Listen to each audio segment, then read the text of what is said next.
Hey guys, Ryan back with the Movcan V60. So I wanted to share with you guys some mods that I will be doing to the V60, and feel free to do these with me. So first off, I'm going to take off all these decals that say like the company name. I think they're pretty corny, and put my own decals. We're going to get rid of this seat. Although it is very comfy, I don't like the way it looks with the black on black. Mine's going to be like blue and black. I'm going to take down the gear system. So all the gears and the actual chain will be gone. And I'll probably take this off to the shifter.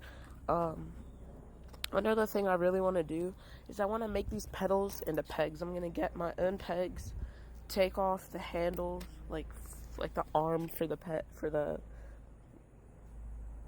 pedals, and we'll take off the gears with it so we can put blue and black pegs on to match the seat. Okay, so the other things that I want to do start with the handlebars.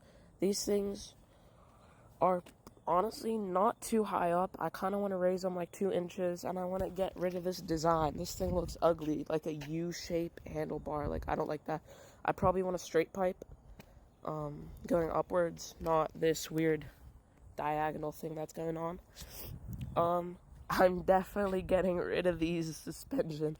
This thing bottoms out instantly. Like, I could bottom it out by pushing on it.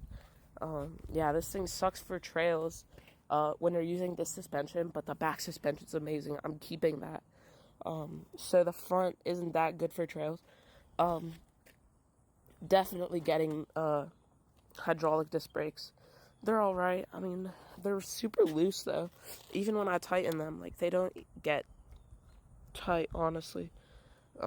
So yeah, stopping power isn't that great. So I think hydraulics will definitely be the number one thing. I also want to get a key to start ignition kind of thing, because this thing is way too easy to steal. Even if you have like a lock on it or like a chain, you could like cut through that easily. I want like a ignition to start so they can't turn it on. Try taking a 100-pound bike and carrying it to your house. I don't think you're gonna do that without the power with it being on.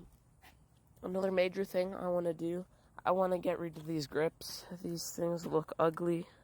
They're pretty comfortable, honestly, but they don't look good. I probably want like straight grips instead of this weird shape. So one thing I wanted to ask you guys about and please let me know in the comments, do you think I should remove this half twist throttle and get a full handle throttle? So this whole thing would act as a throttle. It is harder if you're wheeling and you put too much throttle to kind of like just let go and still be in control with the whole thing being throttled. But I mean, that won't be too bad since I'll have the hydraulic brakes to stop me. Speaking about wheeling, I definitely want to get a second hub motor because this thing is not that strong with only one motor. So definitely, I mean, I will have to get a less wattage motor. Probably I'll take it from my old e-bike or get a newer one. Because if this is stronger than that, this will like, when you brake, it'll stop you. So what a stop you is where your whole bike moves forward and up. So you're stopping on one wheel. So this back comes up kind of. So the bike will be straight like this. It'll be like this. This is super dangerous. That's why people tell you don't use these front brakes. Pump them a little when you're braking so you don't flip over or stop you. A lot of people do stoppies like to look cool, but they are very dangerous. You can tilt over on your head. So I will have to get a less wattage motor because if this is stronger, when I front brake, this thing will flip.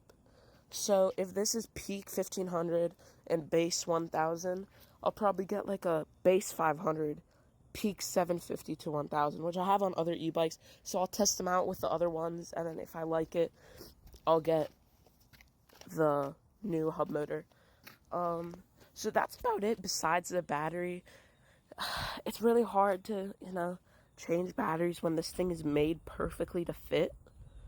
So I definitely have to like maybe cut this off with a metal saw to extend the battery and make it thicker. Or you can, like, online, you can order these custom batteries, like, and make them to the shape that you want. So, like, it would be super expensive to do it this way, but you can make your battery, like, fill this gap and fill that whole thing without having to adjust anything. And they make it to where they fit the cells in that, like, the battery cells in that perfect position. But those are like $1,000, so I'd rather just get like a $400 bigger battery and have to, like, adjust the bike by, like, cutting it or bending it. So yeah, I'll probably get a slightly thicker battery. This is what, like, an inch, so, like, probably the battery would be up to here. And then this thing has got to go, this section. I don't know if I'll cut this whole thing off, maybe just here, so it can extend outwards. But yeah, that's about it. I mean, the major thing is the hub motor and suspension. Those things gotta be added or gotta go. This suspension, man, I can't with it. Like, I have a Max Fox, and that bike is pretty nice suspension, although it doesn't have rear suspension. But yeah, so that's my opinion. Please feel free to add or, like, criticize what I think. I want to hear from you guys. Also, I wanted to ask you guys another question. Should we redo the whole frame? Like, because it looks cool, but this whole bended, articulated kind of frame doesn't look that great. I like the MX500 kind of frame, you know, the Razor dirt bikes. So, yeah, feel free to let me know down in the comments what you think I should get or not get. Yeah. So, I hope you guys enjoyed, and please feel free to let me know.